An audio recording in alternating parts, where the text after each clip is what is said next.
Shalom shalom bakunzi b'ijambo ry'Imana, ndabasuhuza mwese aho muri mu izina rya Yesu Kristo.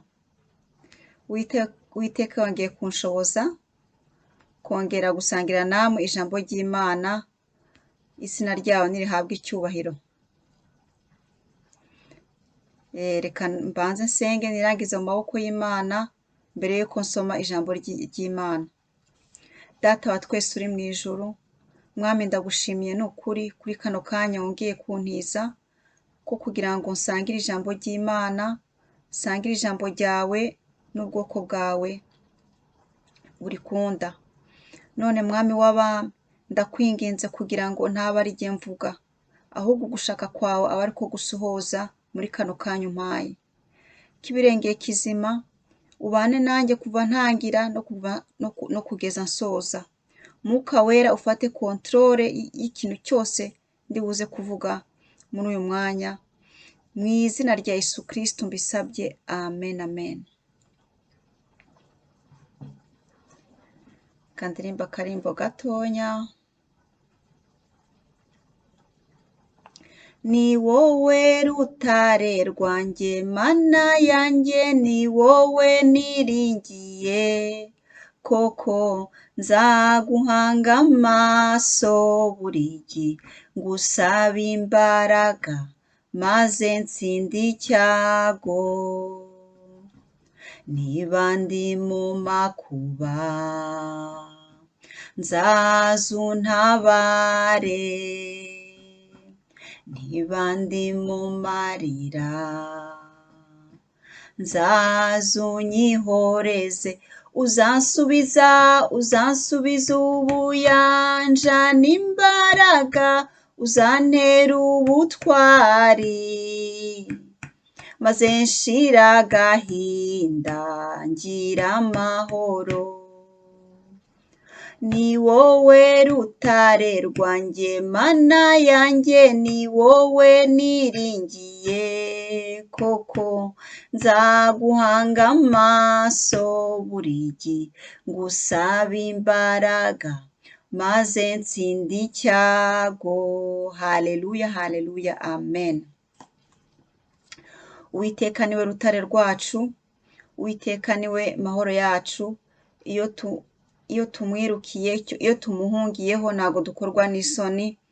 Aturinda abanzi bacu, araturwanirira. Imana yacu nta na rimwe itsindwa, yigera itsindwa ku rugamba. Haleluya. Reka dukomeze dusome igisomwa cyacu cyo mu itangiriro. Tugeze mu intangiriro 31, igice cya 31 kuva ku murongo wa 43 turasoma kugeza ku murongo wa 55. Dusome mu izina rya Yesu Kristo. Umutwe w'amagambo uravuga uti: Labani na Yakobo bagirana amasezerano. Labani asubiza Yakobo ati: aba ni abakobwa banjye, n'aba bana babo ni abanjye, aya matungo ni ayanjye, ndetse n'ibi byose ureba ni ibyanjye. Ariko kubera ko ntashobora kugumana n'aba bakobwa n'abana babo, reka tugirane amasezerano, maze dushyireho ikimenyetso kitubere ubuhamya. Nuko Yakobo afata ibuye ararishinga, abwira bene wabo kuzana amabuye. Barayazana barayarunda, bose barahasangirira. Labani yita icyo kirundo cy'amabuye Yegarisahaduta, naho Yakobo akita Gileyadi. Labani aravuga ati: guhera uyu munsi iki kirundo cy'amabuye kizatubera umuhamya w'amasezerano tugiranye. Niyo mpamvu aho bahise Gileyadi, ubundi kandi hitwa Misipa. Kuko Labani yavuze ati: Uhoraho azatugenzure igihe tuzaba tutakiri kumwe. Nugirira nabi abakobwa banjye cyangwa ukabaharika, nubwo nta wundi muntu wabimenya, Imana niyo izatubera umugabo. Reka iki kirundo n'iri buye nshinze biri hagati yacu byombi bitubere abahamya. Sinzarenga iki kirundo ngo nze kukugirira nabi, nawe ntukakirenge ngo urenge n'iri buye uze kungirira nabi. Imana ya Aburahamu na Nahori na Tera izadukiranure. Yakobo arahira Imana se Izaki yatinyaga. Nuko Yakobo atambira igitambo kuri uwo musozi, ahamagara bene wabo barasangira, barara aho. Bukeye Labani arazinduka, asoma abuzukuru be n'abakobwa be, abasezeraho, abasabira umugisha, asubira iwe. Iri ni ijambo ry'Imana. Amen, amen. Ubushize twumvise ukuntu Labani yakurikiye Yakobo, kuko Yakobo yagiye atamusezeye. Labani rero bimutera umujinya, aramukurikira, kandi twumvise ko yamukurikiranye umujinya nyine. Ntabwo yari afite ibintu byiza mu mutima we uretse Imana. Yahitambitse ikamwihanikiza. Imana yihanikije Labani kugira ngo atagirira nabi Yakobo, atamubwira ibintu byashobora kumubuza urugendo rwiwe. Namwe mwumve icyo kintu cyari kubuza urugendo Yakobo. Ntabwo cyari kuba ari ikintu cyoroshye. Ubu se Labani yamubwira ati, nk'uko tumaze kubisoma aha ngaha, yamubwira ati abakobwa n'abanjye n'abana babo n'abanjye, ugende uko wagiye, utware wenda ayo matungo yawe wakoreye, ariko aba bana banjye n'abuzukuru ntabwo bavana aha ngaha. Murumva icyo kintu cyari korohera urugendo rwa Yakobo? Ntabwo cyari kumworohera. Niyo mpamvu rero mu migambi mibi yose Labani yigiraga mu mutima wiwe, Imana yari yamaze kubibona, iramwihanikiza. Hanyuma Labani acisha bugufiya. Haleluya, amen. Nubwo Labani yasengaga ibigirwamana, ariko hari Imana y'ibyo bigirwamana. Imana itegeka n'abatayubaha. Abatubaha Imana, abafite ibindi bimana basenga, ubwo n'uburenganzira bwabo, kuko Imana yaduhaye uburenganzira bwo gutoranya. Ariko nubwo yaduhaye uburenganzira bwo gutoranya, niyo itegeka. Imana niyo Mana y'ababi n'abeza, uko bimeze kose. Izina ry'Uwiteka rihabwa icyubahiro. Iyo Imana ivuze, iyo Imana ikinguye, ntawe ukinga. N'abasenga ibyo bindi bimana, ariko hari Imana ikomeye, Imana ya Aburahamu, ya Isaka na Yakobo, Imana ituma n'abasenga izindi mana bahinda imishitsi. Haleluya. Nuko rero muri iki gisoma tumaze gusoma ukuntu Imana yifuje kugira ibintu, nk'uko ibintu by'Imana byose ni byiza. Iby'Imana ikora byose ni byiza. Akarimbo kavuga ngo mwami, ngo ibyo uvuga byose ni byiza, kuko ubivugana urukundo. Ibyo ngo Imana ikora byose ni byiza, kuko ibikorana urukundo. Haleluya.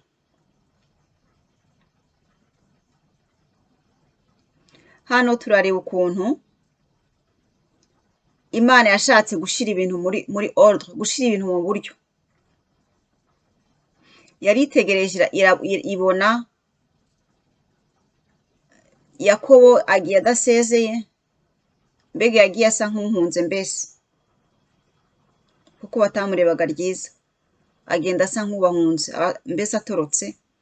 Ariko Imana ishaka gushira ibintu mu buryo ko hari mu Baheburayo 12 igice cya 12 umurongo wa 14 haratubwira ngo mugire umwete wo kubana n'abantu bose amahoro n'uwo kwezwa, kuko utejejwe atazareba umwami Imana. Mu by'ukuri Labani na Yakobo ntago bari babanye amahoro, ntago bari babanye amahoro, ariyo mpamvu Yakobo yaramutorotse atanamusezeye. Icyo kirere Imana yashatse kugikuraho, kuko ijambo ry'Imana ntago ryivugurizwa.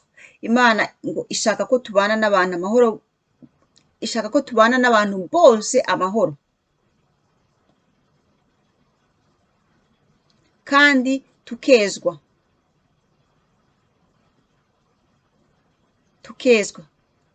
tugahora muri sanctification, ngo kuko atari ibyo ngo ntago tuzabona Imana. Murumva ibyo bintu birakomeye. Yakobo rero yarasubiye iwabo, ariko yarasubiye iwabo mu buryo butarimo amahoro, mu buryo butari bwiza n'ukuri.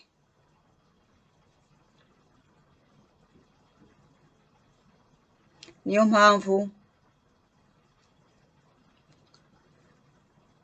mpamvu Imana yashatse ko Yakobo na Labani batandukana mu mahoro.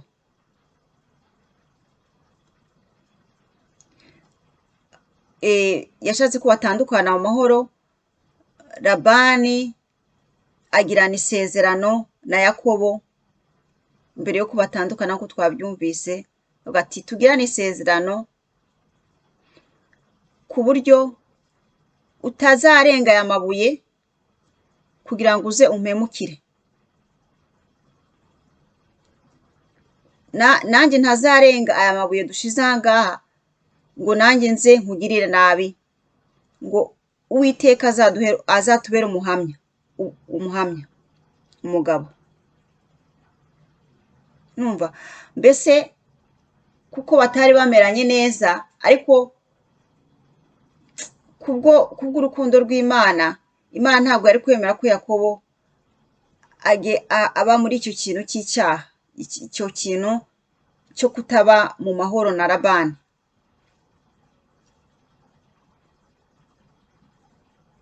Imana itunganya ibintu byose. Mbese Labani icisha bugufiya, mbega bahana isezerano na Yakobo, mbese ko ntawe uzahemukira undi, ko bagomba gutandukana mu mahoro. Haleluya.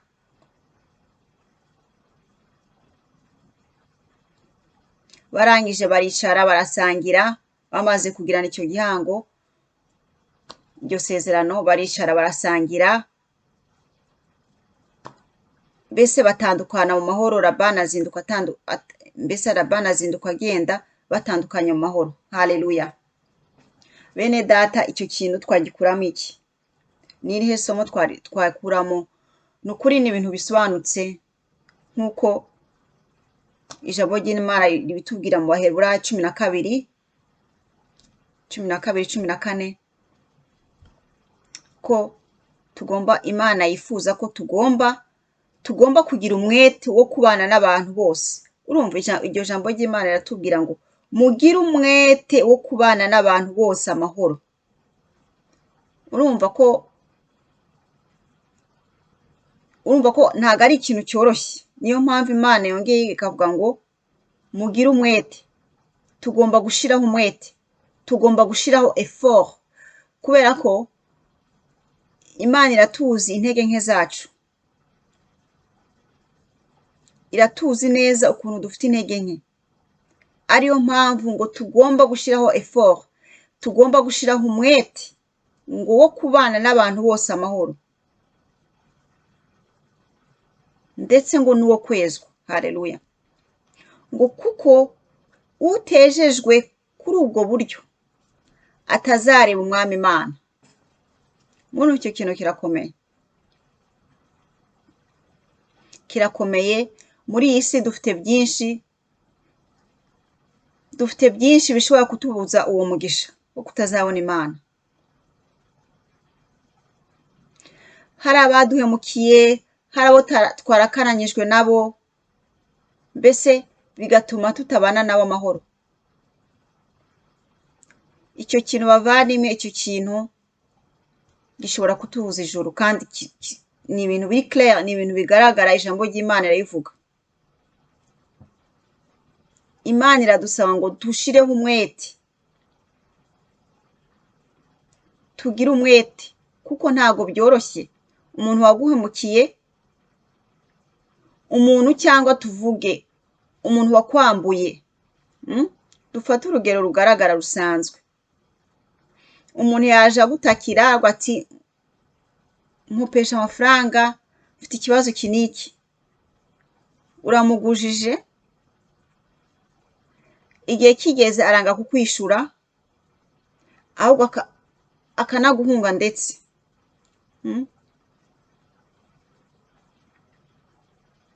Rero utari umuntu w'Imana kabisa, uvuga ati wamuhamagara ukavuga ati aho kugira ngo ngiye nawe tuzapfa icyo kintu cy'uko wanyambuye amafaranga nakugujije, ahubwo aya mafaranga uyagumane ngiye nawe, hagati yanjye nawe amahoro azi. Ubwo ni urugero mbahaye, ariko ibyo bikorwa na bake. Ni ukuri, ibyo bikorwa na bake, kuko icyo kintu gishobora kukubuza no kuba wahurira n'umuntu aho ngaho, wenda mukaba muhurira mu minsi mikuru ahantu babatumiye, ukaba ukumva ko udashobora no kwicara nawe ku meza. Umuntu ufitiye ikintu, nta mahoro ari hagati yanyu mwembi, ukumva ko no kwicarana ku meza kugira ngo musangire bikakunanira pe. Kwagati aho kugira ngo ngende hariya kabisa, uwo munsi mukuru ndemera nkureke, kubera uriya muntu, bariya abantu ntago dushobora guhurira hariya, ko ntago dufitanye amahoro, ntago hari amahoro hagati yacu, hari icyo dupfa. Ibyo bintu bene data, ibyo bintu ntago byoroshye. Ubwo ni urugero mbahaye rumwe, ariko hari ingero nyinshi cyane. Cyangwa se umuntu wakuvuze nabi, akakuvuga nabi, ukaba ubizi neza. Uwo muntu kugira ngo mubane amahoro na Mwuka Wera, bisaba ko umuntu yarakijijwe neza pe. Ni ukuri. Niyo mpamvu Imana yarabyitegereje ishyiraho rino jambo ryayo, iravuga ngo mugire umwete, mushireho effort wo kubana n'abantu bose amahoro, kuko ntago ari ikintu cyoroshye, ntago ari ikintu ushobora gukora udafite Saint Esprit muri wowe. Mu by'ukuri ntago bishoboka. Bisaba ko uyu mubiri twambaye ugomba gupfa, ugomba kuba warapfuye. Kumwe Pawulo yavuga ati sije nkiriho, ahubwo ni Kristo abaho ari muri jewe. Rero uyu mubiri utarapfuye, utarahambye ku musaraba uyu mubiri hamwe na Kristo, ntago umuntu ashobora gutera iyo ntambwe ngo wumve ko ubanye n'amahoro n'umuntu waguhemukiye mu buryo bumwe cyangwa mu bundi. Ibyo ntago ari ibintu bikorwa n'umubiri, ibyo ni ibintu bikorwa n'umwuka. Ibyo ni ibyo mvuze, ariko namwe murabizi, murabisobanukiwe. Bisaba ko umuntu agera mu yindi dimension, bisaba ko umuntu aba ari mu rundi rwego rwa Mwuka Wera, rwo kuba ari mu Mana kabisa, ashikamye. Naho ntago byoroshye, ntabwo byoroshye.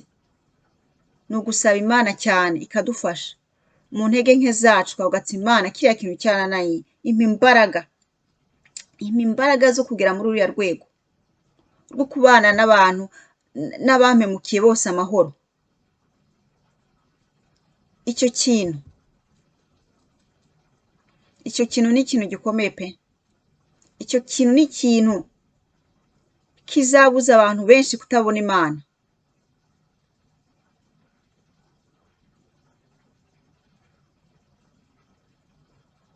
Icyo ni ikintu Satani afatiraho cyane. Icyo ni ikintu Satani yafatiyeho abantu benshi. Kubana n'abandi amahoro, kubana n'abantu bose mu mahoro. Uwiteka dushoboze. Ni ugusenga cyane, bisaba gusenga cyane tukagera mu rundi rwego, iyindi dimension y'uko umuntu wese waguhemukiye mu rwego rumwe cyangwa mu rundi, ugera ahantu uri hejuru nyine ubona ko rwo hejuru ubona ko ari iby'ubusa, ukamubabarira, ukamurekurira, mukicara mugasangira ku meza amwe, ukanamuhobera ndetse muhuye. Mana yanjye, Uwiteka adufashe. Ndasaba Uwiteka kugira ngo abifashemo, kandi namwe mbasabira kugira ngo Uwiteka abibafashemo, kuko muri runo rugendo rwo kuri iyi si duhura n'ibyinshi bitunaniza, byinshi cyane, ariko nta kinanira Imana, kuko iri jambo ryari tubwiye au clair, riravuga ngo utazabikora uko, utazabana n'abantu bose, ariko twongereho ngo bose, ntabwo wavuze ngo bamwe, ntabwo wavuze ngo umuryango wawe gusa, ariko wavuze ngo abantu bose amahoro. Kandi ngo nitutezwa ntabwo tuzareba Imana.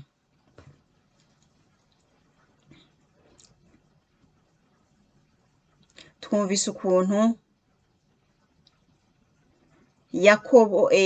Yakobo na Labani byagenze. Mu by'ukuri ukuntu Labani yari yarahemukiye Yakobo mu rwego rwo hejuru, yahemukiye Yakobo mu rwego rwo hejuru pe.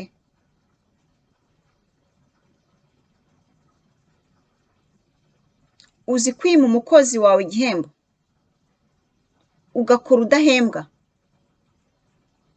Labani yari yaranyaze Yakobo mu rwego rwo hejuru, ibihe n'ibihe, ariko batandukanye amahoro tout de même. Yakobo yababariye Labani.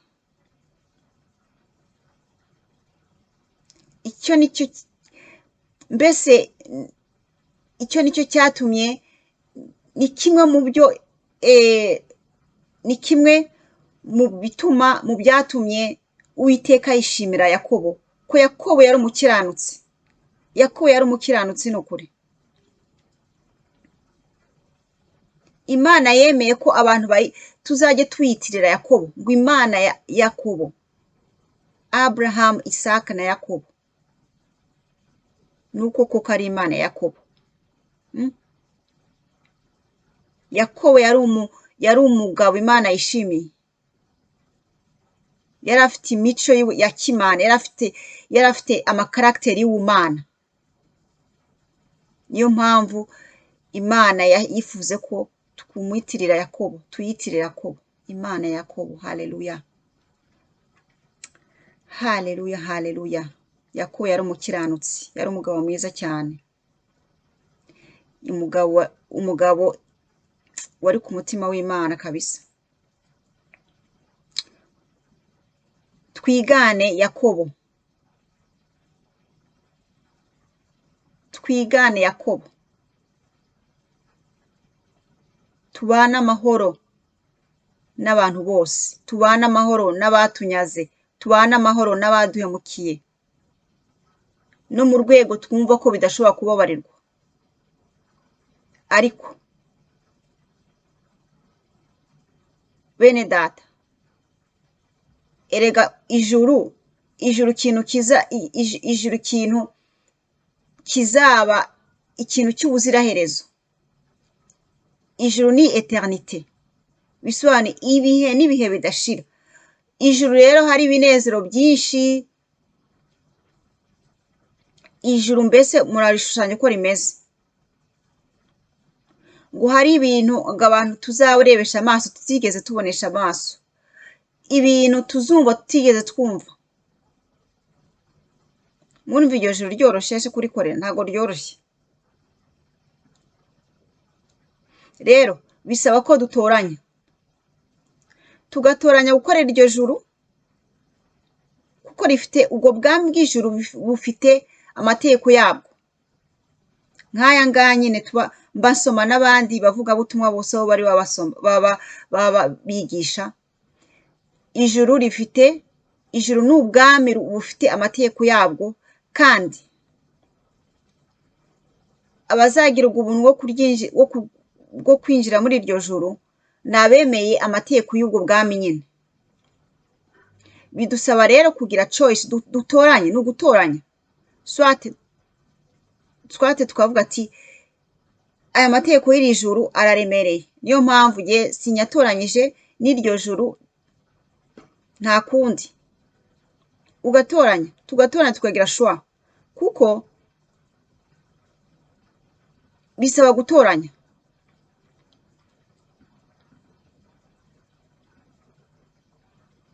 Dutoranye amategeko y'ubwo bwami bw'ijuru, cyangwa se dutoranye kutakurikiza ibyabyo, twibere nk'uko umubiri wacu bidutegeka, twibereho nk'uko ubwenge bwacu budutegeka.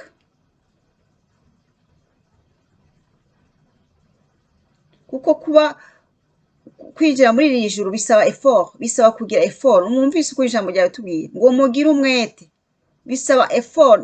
Ni ikintu cyo gukorerwa, kirakorerwa, ntabwo ari ikintu nk'uko ushobora gufata amazi ukayanywa. Ufashe amazi ukayanywa ni ibintu bisanzwe, nta effort bisaba. Ariko ibintu by'Imana bisaba effort, kubera ko dufite umubiri twambaye urwanya ubushake bwa mwuka. Uyu mubiri twambaye urwanya ubushake bw'Imana. Niyo mpamvu tugomba gushyiraho umwete, niyo mpamvu iryo juru tugomba kurikorera, kuko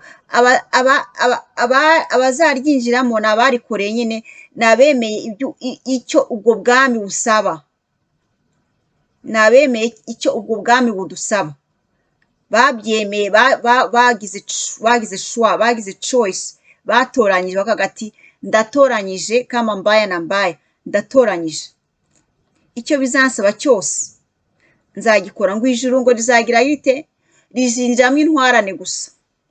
Si uko ijambo ry'Imana ritubwira? Intwarane se bisobanuye iki? Bisobanuye ko ni abantu baryinjiramo n'ingufu nyinshi, umwete. Uyu nguyu umwete maze gusoma, ngo ni abantu, ngo ijuru ngo rizaragwa n'intwarane. Intwarane nizo rizaragwa iryo juru. Ni abantu bakorana umwete mwinshi, barwanya umubiri uko bukeye uko bwije, bakawurwanya, bakawubamba. Bene data, uyu mubiri twambaye tugomba kuwubamba chaque jour, buri munsi tugomba kubamba uyu mubiri. Ko uyu mubiri ntabwo dushakira icyiza, uyu mubiri ntabwo ushaka iby'ijuru rishaka.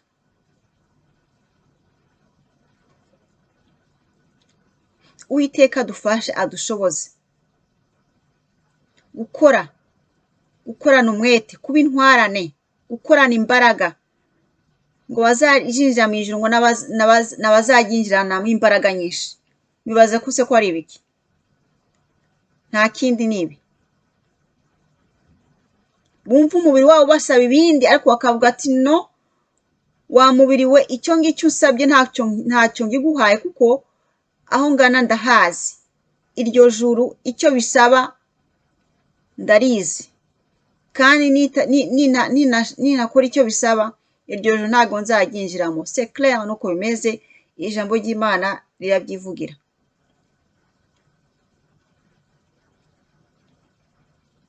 Bene data, ndabifurije kuba intwarane ry'ijuru. Mbifurije kuba intwarane ry'ijuru kuko ijuru rirahananirwa. Ijuru ntabwo ari ikintu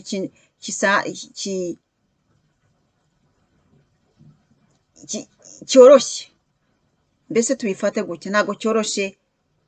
Ijuru ni iryo gukorerwa n'umwete mwinshi.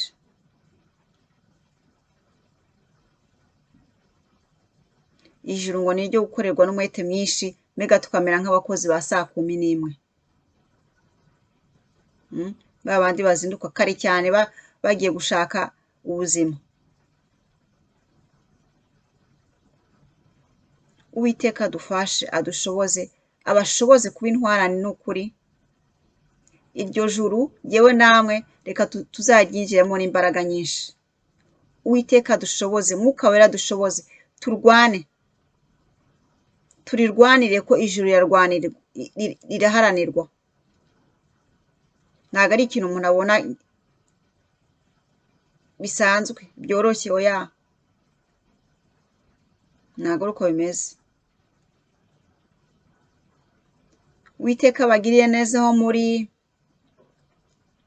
ndabifurije kurwana munesha. Uwiteka abambika imbaraga zo kurwana munesha, nanjye kandi abigira atyo, kuko abambaye umubiri twese uko turi kuri iyi si